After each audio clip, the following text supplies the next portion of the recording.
Option buying ఇంకా option selling ఈ రెండిటి మధ్య ఉన్న అసలైన తేడాలను క్విక్గా విశ్లేషించే ఎపిసోడిది.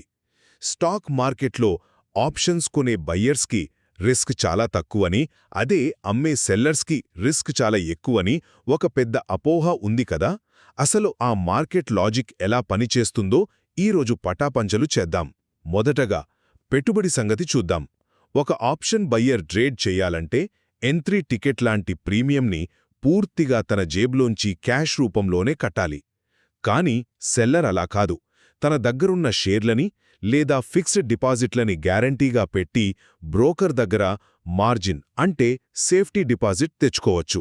ఆలోచించండి, అసలు చేతిలో ఉన్న సొంత క్యాష్ వాడకుండానే లాభాలు తీస్తున్నప్పుడు సెల్లర్ నిజంగానే ఎక్కువ రిస్క్ తీసుకుంటున్నట్లా. సరే, రెండవది గెలిచే అవకాశాలు ఎలా ఉంటాయో చూద్దాం. బయ్యర్కు రిస్క్ తక్కువే కావచ్చు, కాని మార్కెట్ భారీగా పెరిగితేనే అతనికి లాభం. అంటే ఇక్కడ గెలిచే ఛాన్స్ 20% కంటే తక్కువే. కానీ మార్కెట్ పడినా లేదా సైడ్ వేస్లో స్థిరంగా ఉన్నా సెల్లర్కే లాభం కాబట్టి అతనికి గెలిచే ఛాన్స్ ఏకంగా 80% పైనే ఉంటుంది. బయ్యర్ మైండ్సెట్ ఎలా ఉంటుందంటే తక్కువ రిస్క్తో అన్లిమిటెడ్ లాభం వస్తుందని ఏదో లాటరీ టికెట్ కొన్నట్లు ఫీలవుతాడు. కానీ లాటరీ తగిలే ఛాన్స్ ఎంత తక్కువో ఇక్కడ గెలిచే ఛాన్స్ కూడా అంతే తక్కువ.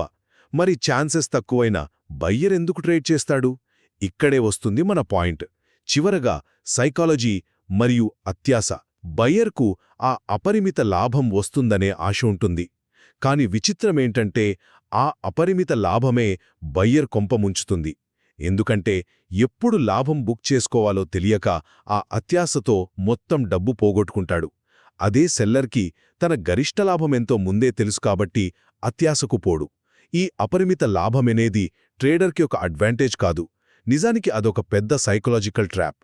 కాబట్టి మార్కెట్ ఎటు వెళ్తుందో పక్కాగా అంచనా వేయగలిగితేనే బయ్యర్గా ఉండండి. కానీ స్థిరంగా లాభాలు తీయాలంటే మాత్రం సెల్లర్గా మారడమే అస్సలైన రహస్యం.